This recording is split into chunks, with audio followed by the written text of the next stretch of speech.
বহুত ভাল পাইছিলোঁ।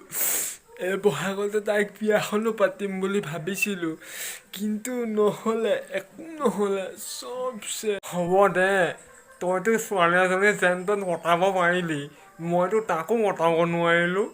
মোৰ যে কিমান দুখ, হেভি দুখ। লকডাউন হোৱাৰ আগত তাইৰ ঘৰত ভাত খাব মাতিছিলে, মই বোলো একেবাৰে বহাগত আনিম যেতিয়া কিনো ভাত খাবলৈ যাম। ইছ ৰাম, ভাত সাজ খাই অহাহেঁতেনে ভাল আছিলে বে। তই ভাত সাজ খাবলৈ যাব লাগিছিলে, মোকো লগতে লৈ যাব পাৰিলিহেঁতেন ভাত সাজ খাবলৈ যাওঁতে। কিয় নিগলি, মোকো নিনিলি, চব সপোনবোৰ সপোন হৈ ৰ'ল।